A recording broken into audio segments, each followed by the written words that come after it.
श्रीमन्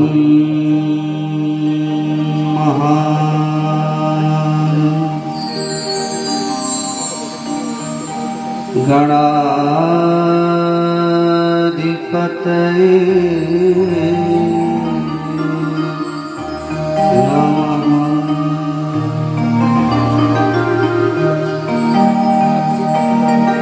श्री सरस्वती नमः।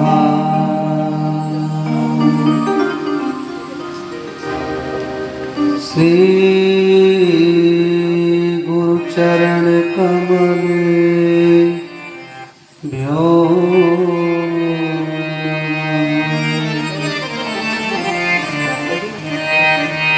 नमः। परमहंसास्वादित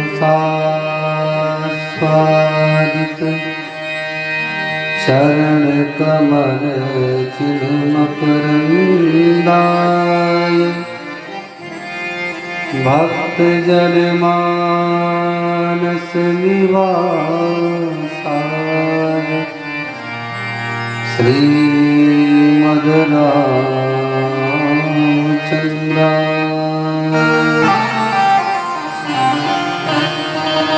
ध्येयं सदा परिभवघनमभीष्टदोषम् तीर्थास्पदं शिवविरचिनुतं शरणं मृत्यार्तिहं प्रणतपालभवाब्धिपोतं वन्दे महापुरुषते शरणागतम्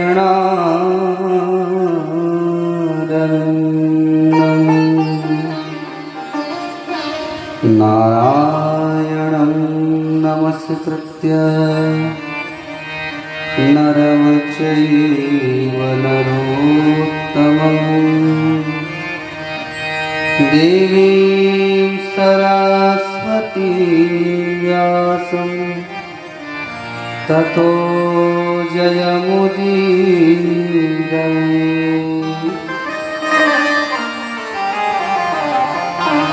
देवी प्रपन्नारति हरे प्रसीद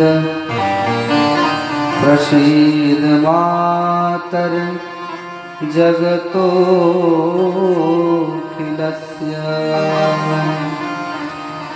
प्रसीद विश्वेश्वरि पाहि विश्वं त्वमीश्वरी देवी चराचरस्य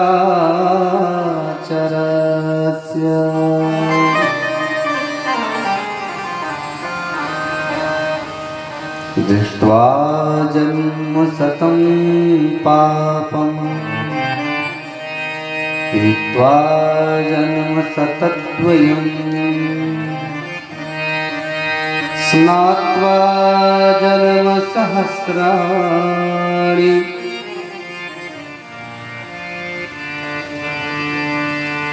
मातु गंगे पुनातु माम्।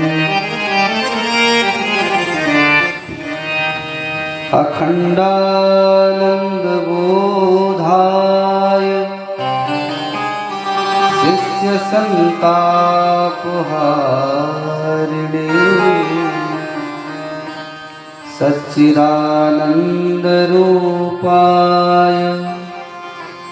तस्मै श्री गुरुवे नमः। स्वामिन् त्वदीयौ चरणाब्जकेसरौ सुशोभितौ रक्तनखावलीकुले मुहुर्मुहुर्योगिकराभिलालितौ पुनः पुनः काल क्षतिमन्मधुव्रता हरि शंकरो वंदे श्रद्धा विश्वासरूपिणो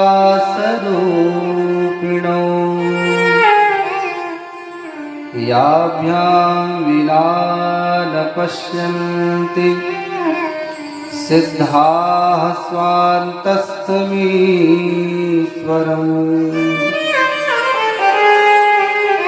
मनोजवं मारुततुल्यवेगम् जितेन्द्रियं बुद्धिमतां वरिष्ठम् वातात्मजं वानरयोऽथ श्रीरामदूतं शरणं प्रपद्ये। बोल भक्तवत्सल भगवान की, श्री सीताराम जी महाराज की, श्री राधा कृष्ण भगवान की, उमापति महादेव की, गंगा मैया की, केदार बाबा की, हनुमान जी महाराज की। परम मंगलमय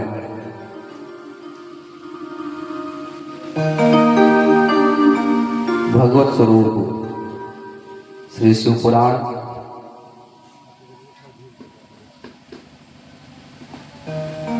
इस पावन ग्रंथ में भगवान की शब्दमय विग्रह का हम सभी लोग दर्शन करते हैं।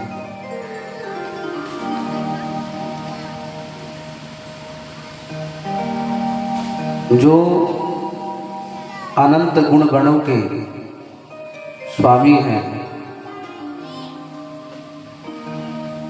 जो देव धनुज मानव नाग एवं किन्नरों के भी स्वामी हैं,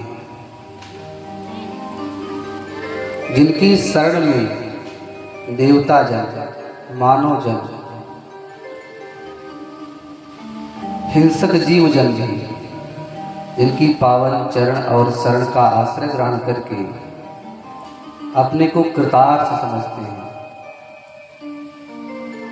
ऐसे दयालु एवं कृपालु भगवान भोलेनाथ की पावन चर्चा को हम सभी लोग श्रवण करने के लिए यहाँ पर उपस्थित हुए हैं। और इस कथा के मुख्य आयोजक आदरणीय श्री योग सम्राट में चैतन्य जी महाराज जी एवं हमारे इस दिव्य अनुष्ठान के जो यजमान हैं आदरणीय श्री राघवेंद्र प्रताप सिंह जी, पूज्य गुरुदेव भगवान के दृष्टि के अंतर्गत यह दिव्य यज्ञ संचालित किया जा रहा है। और इस यज्ञ को पूर्णता की ओर हमारे आदरणीय यजमान जी श्री राघवेंद्र प्रताप जी लेकर के चलेंगे। जैसा कि हमने सभी पुराणों में श्रवण किया है कि जो पुराण होते हैं ये पुराण शब्दमय होते हैं। आप श्रीमद् भागवत की कथा को श्रवण करेंगे तो उसमें वर्णन आया है कि तेनेयम वांगमयी मूर्ति प्रत्यक्षा वर्तते हरे। जो श्रीमद् भागवत है भगवान की शब्दमय विग्रह है। और जब श्रीमद् देवी भागवत को आप श्रवण करेंगे, पढ़ेंगे, तो उसमें भी लिखा गया हुआ है इस पुराण में जो कुछ भी है वो माँ भगवती की ही कृपा से, अर्थात उनकी वाणी ही पुराण के रूप में विराजमान है।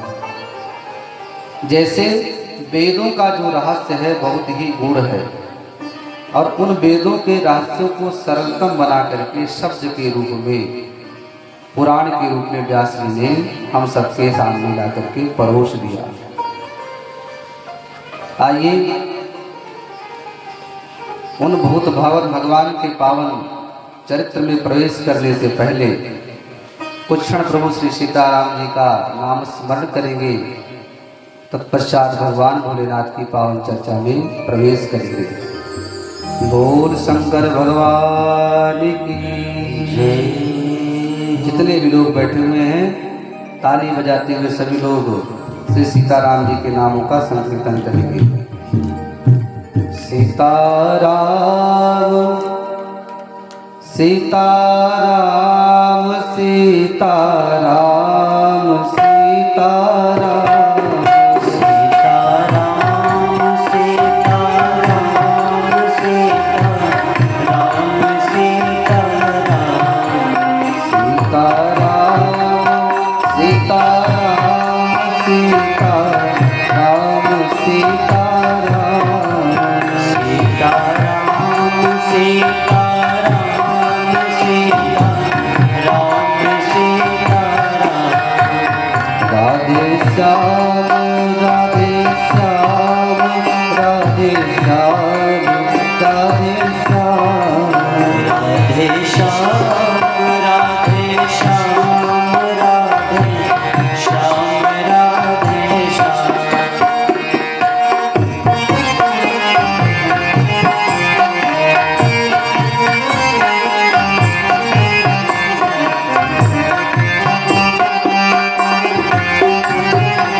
चलता है ब्रह्मा के चारों वेदों से यह नाम निकलता है। शिव जी के मानस मंदिर में दीपक सा जलता है। शिव जी के मानस मंदिर में दीपक सा जलता है। नारद की बीणा पर बजता है कितना सुंदर नाम सीताराम सीताराम सीताराम सीताराम सीताराम सीताराम सीताराम सीताराम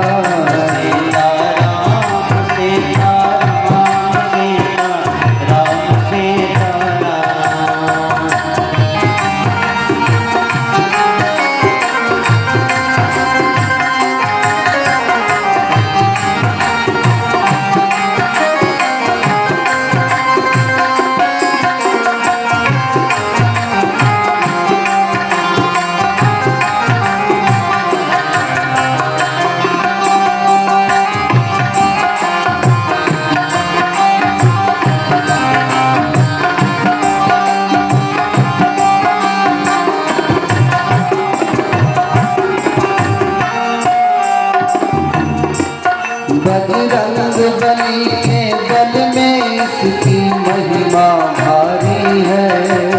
बजरंग बली के बल में इसकी महिमा भारी है। ध्रुव और विभीषण जी को यह बूटी अति प्यारी है। ध्रुव और विभीषण जी को यह बूटी अति प्यारी है। प्रहलाद इसी को चखते हैं मिथिलाकर आठों याम। सीताराम सीताराम सीताराम सीताराम सीताराम सीताराम सीताराम सीताराम सीताराम सीताराम सीताराम सीताराम सीताराम सीताराम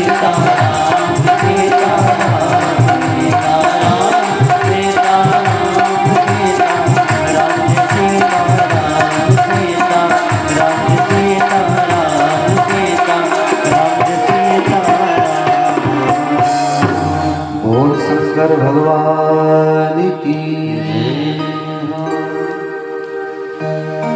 हे सूत महाप्राज्ञ सर्व सिद्धांत वित प्रभो आख्याहि मे कथासारम् पुराणानाम विशेषता।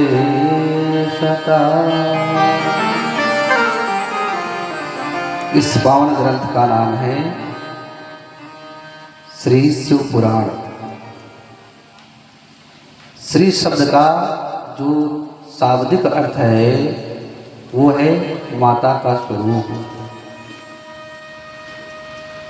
श्रीयस्तु पार्वती और शिव शब्द का अर्थ होता है शिव शब्दस्य कल्याण स्वरूपः। और पुराण शब्द का अर्थ होता है पुरा अपिनवा, अर्थात जो पुराना होकर के भी नूतन सा प्रतीत होता है, नया सा प्रतीत होता है, उसी को पुराण कहते हैं। और ये पावन कथा कहाँ पर सुनाई जा रही है? श्री वेदव्यास जी बतला रहे हैं कि नैमिषारण्य की पावन धरा पर सौनकारी 88,000 महात्मा मिल करके सुंदर यज्ञ कर रहे हैं। और उस यज्ञ के अंतर्गत श्री सूत जी महाराज को आते हुए देखते हैं। सूत जी को आते हुए देख करके सौनकादि 88,000 महात्मा खड़े होकर के प्रणाम करते हैं। क्यों प्रणाम करते हैं? सूत जी आयु में छोटे हैं और सौनकादि 88,000 जो महात्मा हैं वे सब सूत जी से न जाने कितने वर्ष बड़े हैं। परंतु शास्त्र कहते हैं जीवन में वृद्धावस्था प्राप्त कर लेना ये सबसे बड़ी ऊंचाई नहीं है। ये तो शरीर का धर्म है। पहले हम बालक थे, बालक से हम युवा हो गए और युवा के बाद हम वृद्ध हो गए। ये तो शरीर का ढलना होता है। लेकिन वस्तुतः शास्त्र उसे श्रेष्ठ कहते हैं जो ज्ञान में श्रेष्ठ होता है, वही श्रेष्ठ माना जाता है। जैसे आश्रमों में पढ़ने वाले जो बटुक होते हैं, ब्राह्मण होते हैं, चाहे क्यों ना वे 5 वर्ष के ही हों, 10 वर्ष के ही क्यों ना हों, वेद पढ़ने वाले ब्राह्मणों के चरणों को प्रायः सभी स्पर्श करते हैं, छूते हैं। क्यों? क्योंकि वे वेद को पढ़ते हैं, वेद के ज्ञान को आत्मसात करते हैं। इसलिए सूत जी महाराज जो सर्व सिद्धांत निष्पन्न है, व्यास जी के शिष्यों में से सूत जी भी एक शिष्य हैं समस्त ग्रंथों का सार, समस्त पुराणों का सार, वेदों का सार सूत जी महाराज को प्रदान कर दिया है। वही सूत जी महाराज समस्त ज्ञान रश्मियों को लेकर के नैमिषारण्य की पावन धरा पर उपस्थित होते हैं। श्रीमद् देवी भागवत में वर्णन किया गया है, इस दुनिया में सबसे सर्वश्रेष्ठ अगर कोई तीर्थ है वो श्री नैमिषारण्य है। यहीं से समस्त कथाओं का उदय होता है, यहीं से समस्त कथाओं का उदय होता है। और यहीं पर आज विराजमान सूत जी महाराज के चरणों को आज मानो सौनकादि 88,000 महात्मा पकड़ लेते हैं, और पकड़ लेने के बाद आज उसी तरीके से जैसे प्रयाग में स्थित यज्ञवल्क्य जी भरद्वाज जी के चरणों को पकड़ लेते हैं और अनुनय विनय करते हैं कि हमको राम जी के तात्विक स्वरूप का वर्णन कर दीजिए, उनके बारे में श्रवण करा दीजिए।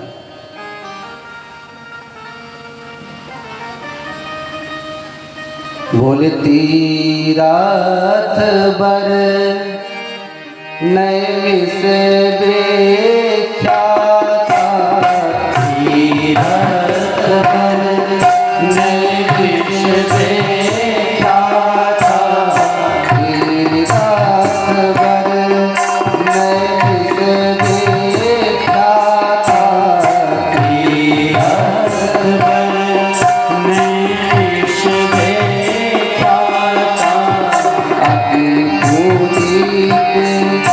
साधक सिद्धि दाता, अति पुनीत साधक सिद्धि दाता, तीरथ बर नैमिष विख्याता, तीरथ बर नैमिष विख्याता।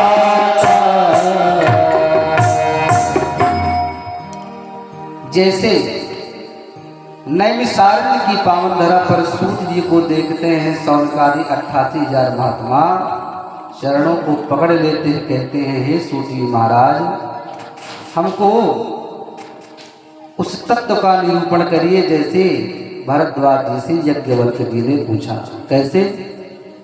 बोले जागवल्क्य मुनि परम विवेकी, जागवल्क्य मुनि परम विवेकी, जागवल्क्य मुनि परम विवेकी, जागवल्क्य मुनि परम विवेकी, भरद्वाज पद राखे तेरी, भरद्वाज पद राखे तेरी, जागवल्क्य मुनि परम विवेकी। बोल शंकर भगवान की जय हो। देखो, अगर किसी भी व्यक्ति से हमको कुछ भी प्राप्त करना है तो हमको सरलता से अनुनय करके विनय करके ही उससे कुछ मिल सकता है।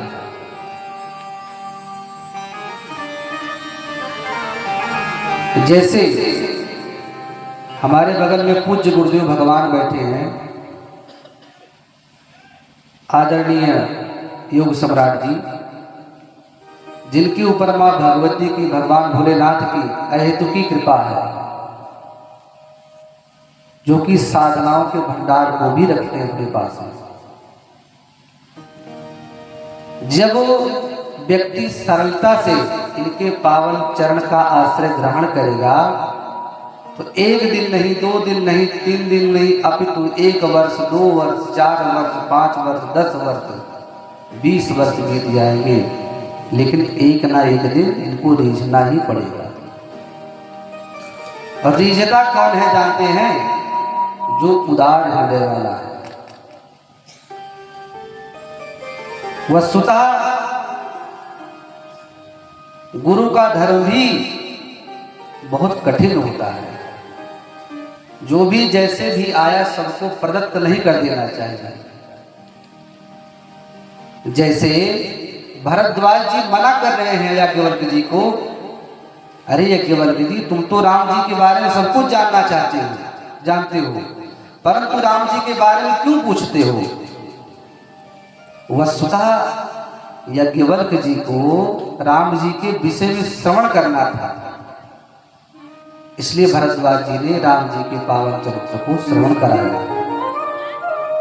तो सरलता में ही वो विश्वास है, प्रेम में ही वो विश्वास है कि गुरु से उन समस्त विद्याओं को पाया जा सकता है, संत से उनके समस्त ज्ञान को पाया जा सकता है, जो कि बहुत गूढ़ है।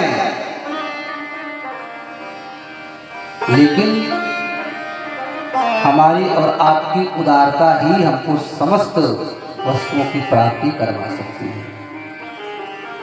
हे सूत महाप्राज्ञ सर्व सिद्धांत वित प्रभु। हे सूत जी महाराज, हमको समस्त पुराणों का सार सुना दीजिए।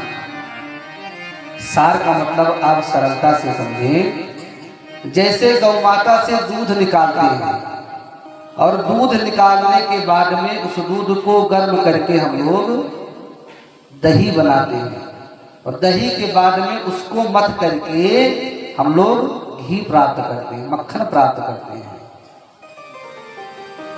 अब प्रक्रिया आप देखिए, गाय से दूध निकाला गया, दूध को गरमाया गया, उसके बाद उसको जमाया गया, जमा करके उससे मक्खन निकाला गया। तो किसी भी चीज को प्राप्त करने के लिए हमको संघर्ष से गुजरना पड़ता है। तो सूत जी महाराज से इसलिए पूछ रहे हैं कि जो भी इस जीवन की यातनाएं थी, ज्ञान को प्राप्त करने के लिए सूत जी ने जो भी संघर्ष किया था, उसको आज महात्मा लोग कह रहे हैं हमको आज पुराणों का आप सिद्धांत जो है उस सार को ही आप हमको श्रवण करा दीजिए।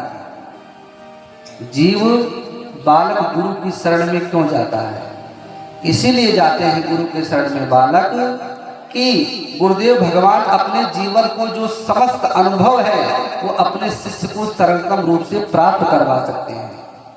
जैसे विवेकानंद जी हुए, जो कि अंग्रेजी पढ़ने वाले हैं, इंग्लिश पढ़ने वाले हैं, लेकिन रामकृष्ण परमहंस जी के जब शरण में आए तो उन विवेकानंद जी को संत बना दिया और ज्ञान प्रदान कर दिया। तो इस प्रकार से सूत जी महाराज के चरणों में प्रणाम करते हुए सौनकादि 88,000 महात्मा कहते हैं, हे गुरुदेव भगवान, आप हमें ऐसी कथा को श्रवण कराएं जो ज्ञान और वैराग्य को बढ़ाने वाली हो और जो समस्त पापों का शोधन करने वाले हों। ऐसी पावन कथा को आप हमको श्रवण कराइए। बोल शंकर भगवान की। सूत जी महाराज सौनकादि महात्माओं की बातों को सुन करके बड़े प्रसन्न हो गए। अच्छा, संत इतने सरल होते हैं, इतने उदार होते हैं कि अगर कोई भी व्यक्ति उनसे कुछ भी मांगे तो संत उसे अपने आप प्रदान कर देते हैं। तो वैसे ही सूत जी महाराज से आज अनुनय विनय करने पर सूत जी कहते हैं, हे महात्माओं, तुम ध्यान दे करके श्रवण करो। जो समस्त शास्त्रों का सार है मैं आपको सुनाने जा रहा हूँ। और धन्यस्य मुनि शार्दूलम्। हे महात्मा जी, आप सभी लोग धन्य हैं जो भगवान शिव के पावन चर्चा को श्रवण करने के लिए यहाँ पर एकत्रित हुए हैं।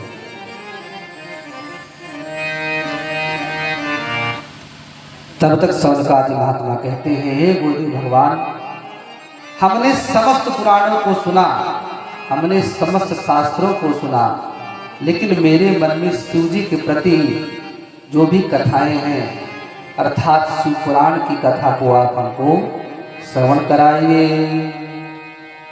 सूत जी महाराज कहते हैं विशेषतः कलौ शैवा पुराण श्रवणादृते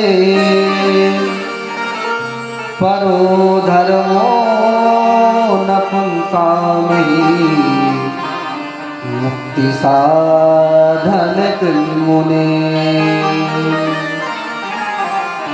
हे महात्माओं, इस कराल कलिकाल में अगर जीव समस्त साधनों को भी अगर छोड़ दे, सिर्फ शिव जी के पावन कथा का आश्रय ले ले, उसका तरण तारण निश्चित है। कलौ दुर्मेधसा पुंसा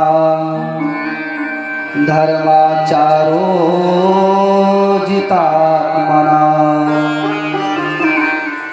हे महात्माओं, इस कराल कलिकाल में जीव सभी परेशान हैं।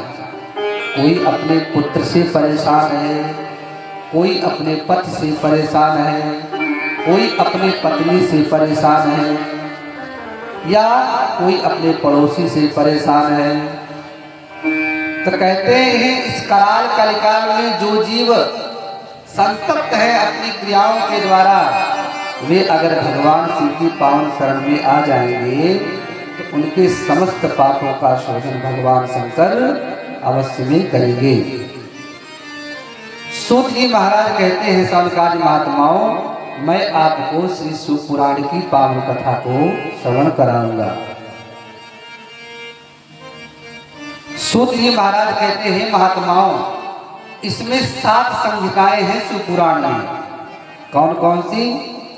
पहली संहिता को बताते हुए कहते हैं जो प्रथम संहिता है वो विद्येश्वर नाम की संहिता है, और जो दूसरी संहिता है वो रुद्र संहिता के नाम से है, और जो तीसरी संहिता है वो सतरुद्र संहिता के नाम से है, और चौथी जो संहिता है वो कोटि रुद्र संहिता के नाम से है।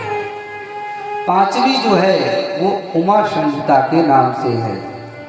जो छठी संहिता है वो कैलाश संहिता के नाम से है, और जो 7वीं संहिता है वो वायवी संहिता के नाम से है। इसमें 7 संहिताएं हैं महात्माओं, और जो इन 7 संहिताओं का आश्रय ग्रहण कर लेता है भगवान भोलेनाथ उसको मुक्ति दे देते हैं। लेकिन सौनकादि महात्मा कहते हैं हे गुरुवर, हम कैसे विश्वास कर लें कि यह शिव पुराण जी को भगवान शिव के चरणों में विलीन कर देता है। हम ऐसे विश्वास नहीं करेंगे। आप हमको कोई कथानक बताएं, कोई उदाहरण दें, क्योंकि जाने बिनु न होए प्रतीति, बिनु प्रतीत होए नहीं प्रीति। कहते हैं सौनकादि महात्मा कि हे गुरुवर, जब तक हम किसी व्यक्ति के विषय में ज्यादा सुनते नहीं हैं तब तक हमारी प्रीति उससे होती नहीं है। और मैं कैसे मान लूं कि शिव पुराण की पावन शरण में आकर के जीवों का उद्धार होता है? अगर उद्धार होता भी है तो कैसे किसका उद्धार भगवान शिव ने किया है? इन बातों को आप बताइए। सूत जी कहते हैं बोले ये मानवाह पाप कृतो दुराचार रता खला कामादि निरता नित्यम तेप सुध्यन्त्यनेन वै। सूत जी महाराज कहते हैं महात्माओं, शिव पुराण की पावन शरण में अगर कोई कितना बड़ा भी पापी क्यों ना हो, अगर वो भी आ जाएगा तो उसको भी भगवान शिव अपनी शरण में ले लेंगे। कहते हैं जो सदा दुराचार में लिप्त रहता है, जो सदा पाप कर्मों को ही करता है, शिव जी महाराज के वचनों को सुन करके सौनकादि महात्मा बड़े तृप्त होते हैं, बड़े प्रसन्न होते हैं। महात्मा लोग कहते हैं सूत जी महाराज और कौन कौन से जीव हैं जो तर सकते हैं? तो सूत जी कहते हैं तृष्णाकुला सत्यहीना पितृमात्र विदूषका। सूत जी कहते हैं ये महात्माओं जो अपने मन में तृष्णा को भी धारण करके बैठे हुए हैं, जिनकी तृष्णाएं पूर्ण नहीं होती हैं, ऐसे भी जीव अगर भगवान भोलेनाथ की पावन शरण में आ जाएंगे तो उनका भी तरण तारण निश्चित हो जाएगा।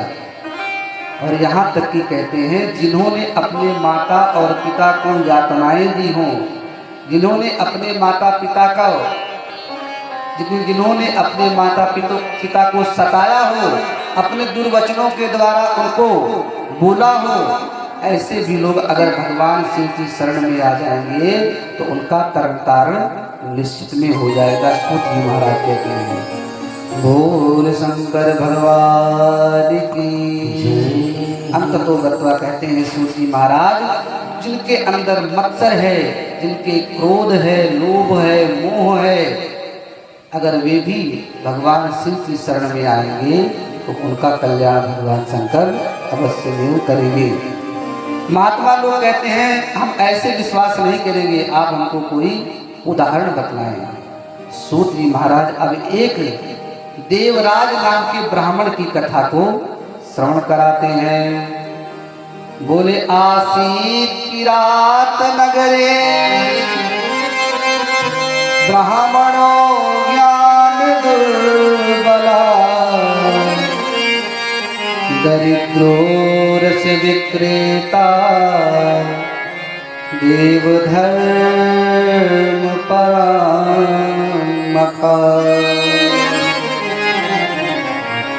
सूत जी महाराज कहते हैं एक किरात नाम के नगर में देवराज नाम का एक ब्राह्मण रहता है जो ब्राह्मणों ज्ञान दुर्बल अर्थात जो महामूर्ख था, जिसको कोई भी ज्ञान नहीं था कि भगवान की पूजा कैसे करें, भगवान का मंत्र कैसे बोले, ऐसा मूर्ख ब्राह्मण एक किरात नाम के नगर में रहता था। और उसका कर्म क्या था? वो समस्त जातियों के लोगों से छल कपट करता था, दंभ करता था और उन्हीं को लूटता था। और एक दिन महाराज वह अपने इस कुकर्म में इतना प्रवृत्त हो गया कि ब्राह्मणों को, क्षत्रियों को, वैश्यों को, शूद्रों को मूर्ख बना करके उनके धन को लूटता था। और लूटते लूटते एक दिन वह इतने व्यभिचार में पड़ गया कि उसका जीवन जो था वो और भी भ्रष्ट हो गया। कैसे? हमारे जीवन को गर्त में ले जाने के लिए दो चीजें काफी हैं, एक माया और एक स्त्री। स्त्री किन स्त्रियों की बात करते हैं?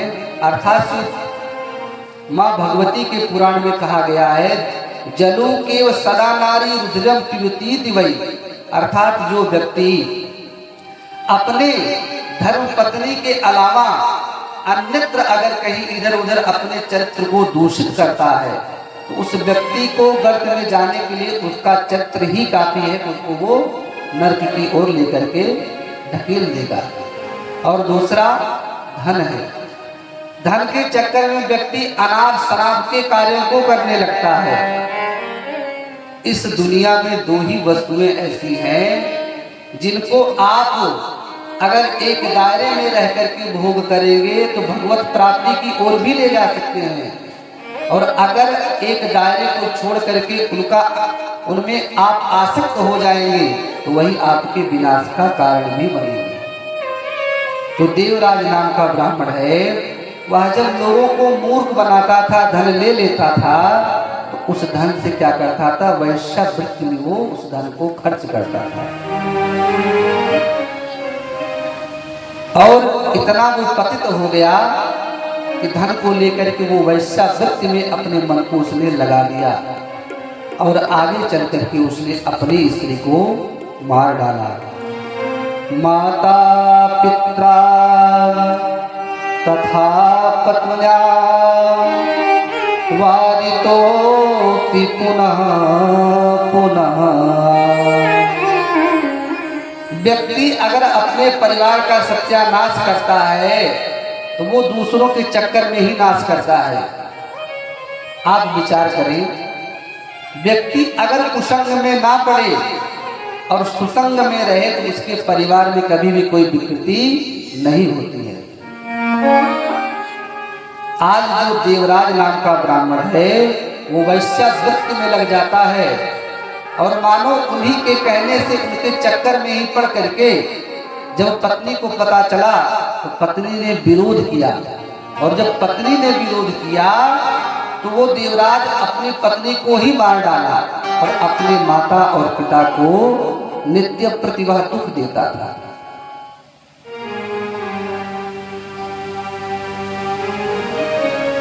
आज जो देवराज नाम के ब्राह्मण की कथा है ये हमारे आपके परिवार के भी ऊपर एकदम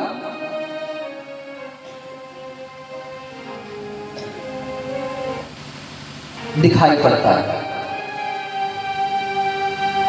यहां पर बैठे हुए जितने भी सदस्य हैं, 5 लोग, 10 लोग, 20 लोग, आप विचार करें कि किनके घरों में माता पिता की सेवा हो रही है? हो रही है, बड़े मजबूरी में हो रही है। बात को मानते हो नहीं? और इसकी देन आप और हम ही हैं और कोई है नहीं। मैं कहता हूं आप अपने माता और पिता की सेवा कर लो। सिर्फ एक तिरंगा की अगरबत्ती जला दो और सन्निकट में गंगा जी का स्नान कर लो। आप समाधि लगाने को प्रयास ही ना करिए, मेरी गारंटी है आप कर जाओगे। ये मेरी गारंटी है कि आप कर जाओगे।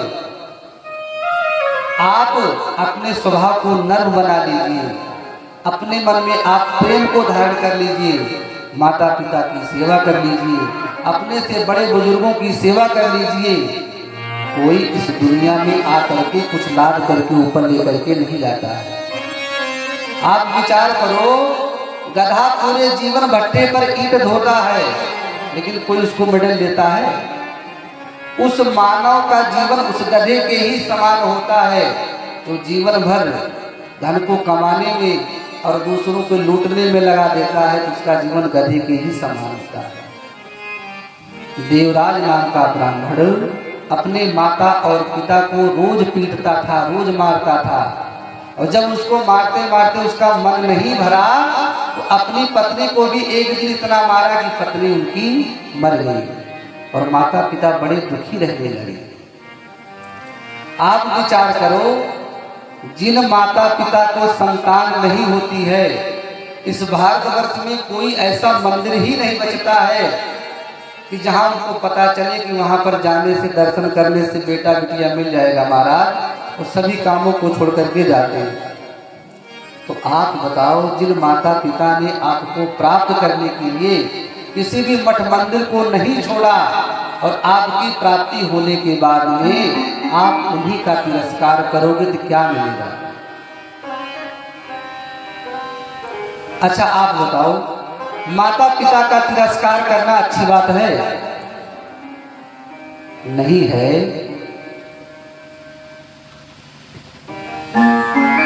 अच्छा हाथ उठा करके बताइए, यहाँ पर जितने लोग बैठे हैं, अपने अपने माता पिता की कौन कौन सेवा करता है? करते हो? सही से ही बताना, झूठ नहीं बोलना, सही से ही बताना कि नहीं करते हैं ना?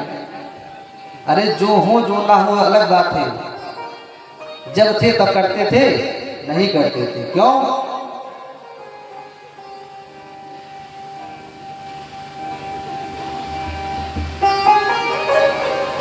आप स्वयं विचार करिए। जब माता पिता अपने पुत्र को या अपने संतान को पाते हैं तो बड़े प्रसन्न होते हैं, भगवान से यही कहते हैं, अरे तेरी कृपा को मैंने पाया, तेरी दया को मैंने पाया, हो बस तेरा नाम सुमिर कर मेरे नयन नीर भर आया, बस बस तेरा नाम सुमिर कर मेरे नयन नीर भर आया। तेरी दया को मैंने पाया, तेरी कृपा को मैंने पाया, बस तेरा नाम सुमिर कर मेरे नयन नीर भर आया। बस तेरा नाम सुमिर कर मेरे नयन नीर भर आया। बस तेरा नाम सुमिर कर मेरे नयन नीर भर आया। माता पिता जब अपने संतान को पाते हैं तो बड़े प्रसन्न हो जाते हैं। अच्छा, आप लोगों को ये एहसास कदापि नहीं होगा कि हमारे माता पिता ने हमको कैसे पाला है, लेकिन उसका सबसे जीता और जागता उदाहरण ये होता है, आप अपने संतान को जिस तरीके से पालन पोषण किए हैं, गरीबी को झेल करके, समस्याओं को झेल करके, उसी को आप याद कर लोगे तो आपको भी स्मरण आ जाएगा किसी तरीके से हमारे माता पिता ने हमको पाला था। लेकिन व्यक्ति करता क्या है? अब तो भारत एक तरफ हो, सभी लोग गुहार लगा के बैठे हैं, विश्व गुरु बन रहा है, विश्व गुरु बन रहा है। फालतू का ढिढोरा पीटने से कोई विश्व गुरु बनता उनका नहीं है।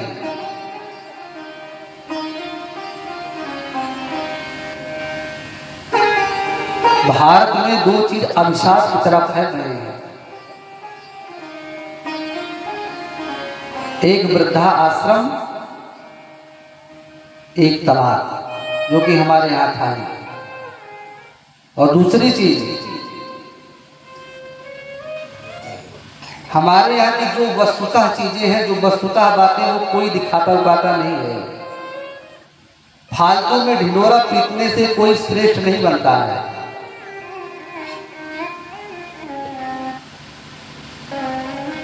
और इसकी देन हम और आप ही हैं और कोई है नहीं।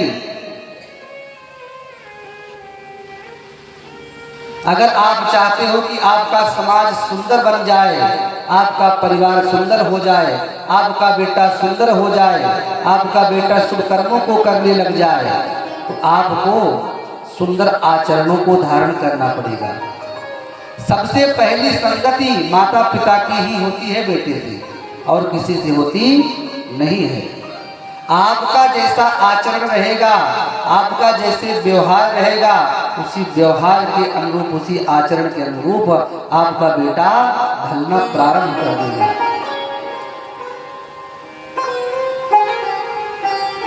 देवराज एक दिन इतना क्रोधित हुआ कि अपने माता पिता को भी उसने मारना प्रारंभ कर दिया। अंततोगत्वा माता पिता के मर जाने के बाद पैश्याओं के साथ में रहते रहते उसकी बुद्धि में अचानक न जाने क्या हुआ कि उसको समस्त भोगों से एकदम विरक्ति सी हो गई। वो एक दिन बैठ करके सोचने लगा कि हमने अपने जीवन में क्या कर डाला।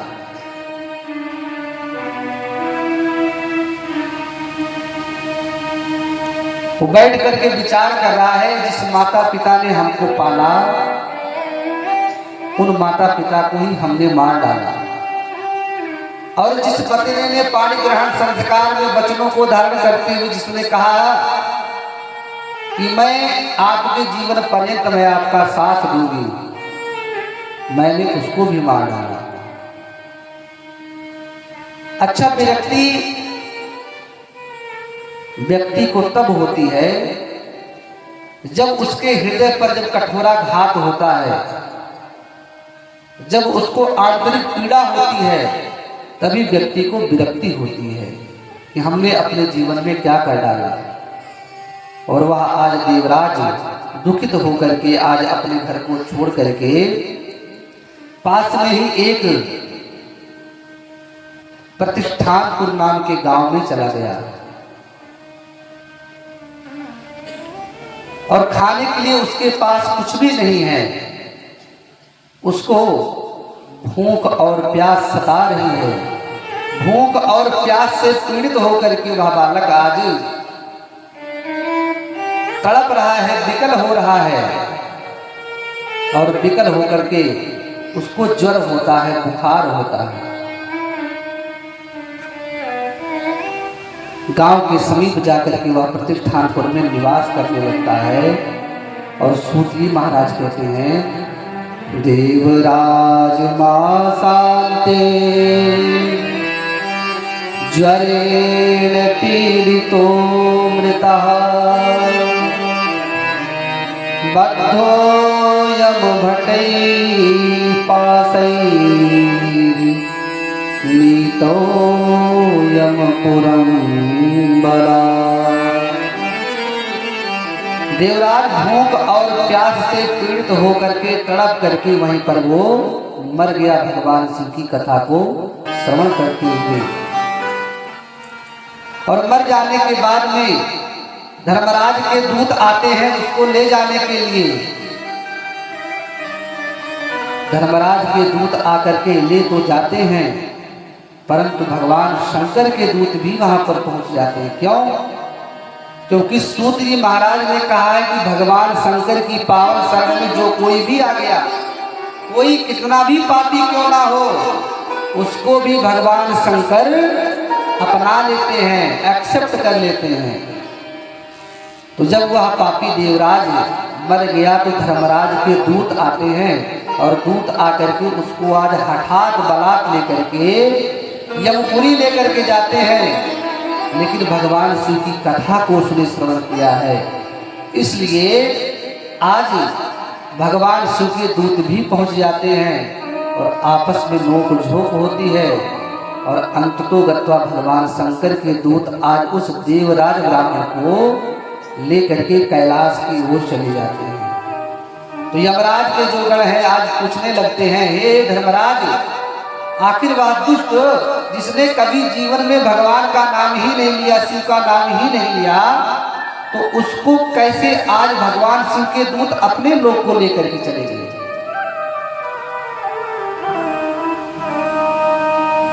तो धर्मराज ने अपने दूतों को समझाया, भैया कोई भी जीव कैसा भी क्यों ना हो, वो भगवान शंकर के नामों को चाहे श्रद्धा से सुने चाहे अश्रद्धा से सुने, लेकिन अगर उसके कानों में भगवान शिव के नामों का उच्चारण अगर सुनाई पड़ रहा है तो भगवान शिव उसको तार देते हैं।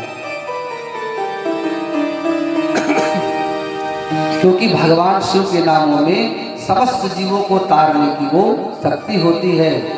इसलिए हे दूतों, मेरा निवेदन स्वीकार करो, जो भी कैसा भी क्यों भी ना हो, जिसने कभी भी भगवान शंकर का नाम ना लिया हो, लेकिन अगर भगवान शंकर की कथाओं को वो श्रद्धा से सुने चाहे अश्रद्धा से सुन ले, तो उसको तुम लेकर के नहीं आना, क्योंकि उसको भगवान शिव का सामीपस्थ्य प्राप्त हो चुका है। इसलिए आप कभी भी भगवान शंकर के दूतों के पास में नहीं जाना।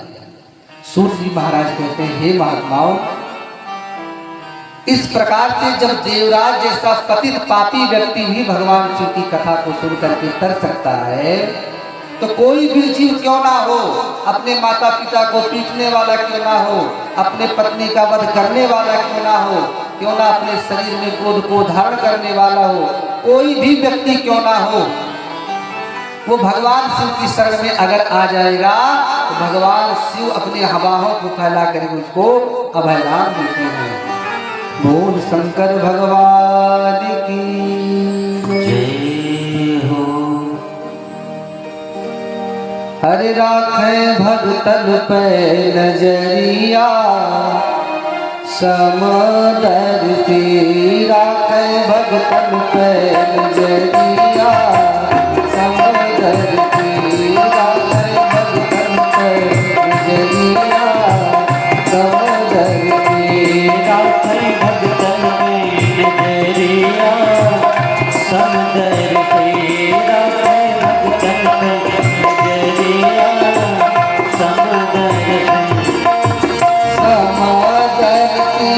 भोले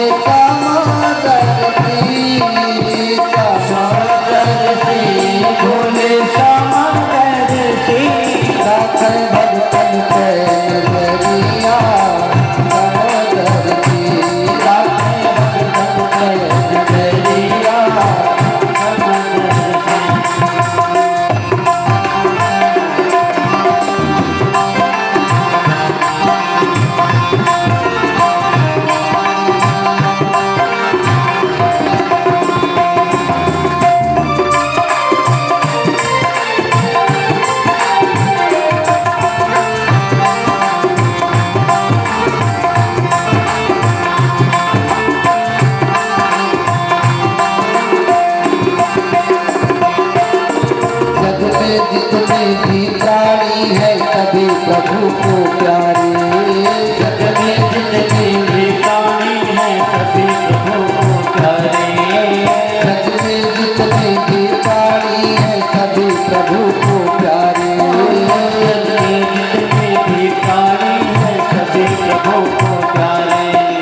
मनवांचित फल उनको देते, मनवांचित फल उनको देते, सब कुछ उन पे वारे। जैसे सबरी की दुआरिया समदर की, जैसे सबरी की दुआरिया समदर की। राखन भगतन पे नजरिया समदर की, राखन भगतन पे नजरिया समदर की। बोले समादर की, शिव समादर की, बोले समादर की, शिव समादर की। राखन भगतन पे नजरिया समदर की, राखन भगतन पे नजरिया समदर की।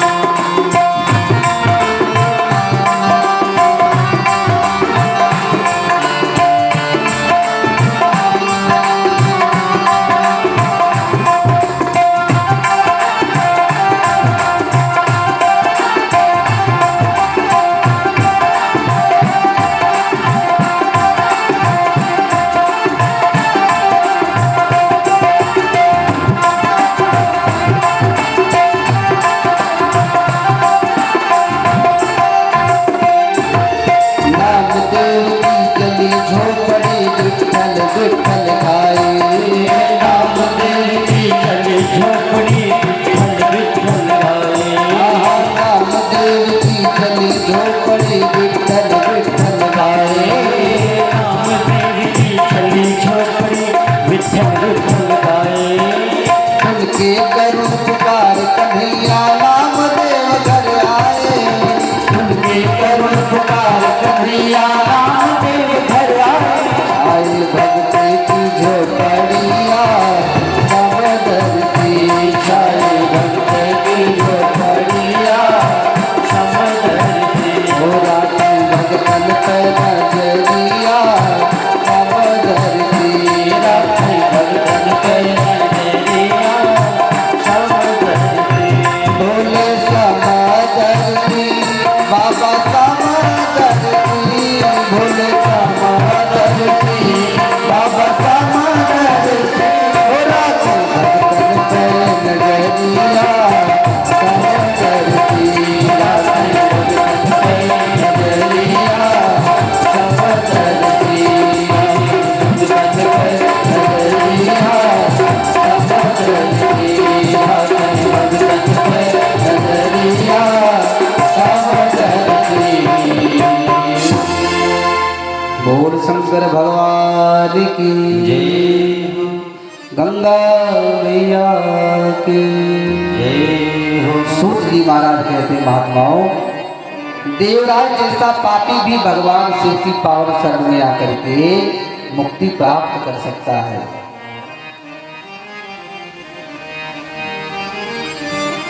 महात्मा की पावन इस चर्चा को श्रवण कराते हुए सूत जी महाराज कहते हैं, भगवान शंकर दयालु हैं, कृपालु हैं। जो भी उनकी शरण में जाएगा भगवान शंकर उसका कारण अवश्य में करेंगे। यह पावन कथा भगवान भोलेनाथ की हम सभी लोग बाबा तिलार के चरणों में बैठ करके श्रवण कर रहे हैं और मैया गंगा की गोदी में बैठे हुए हैं।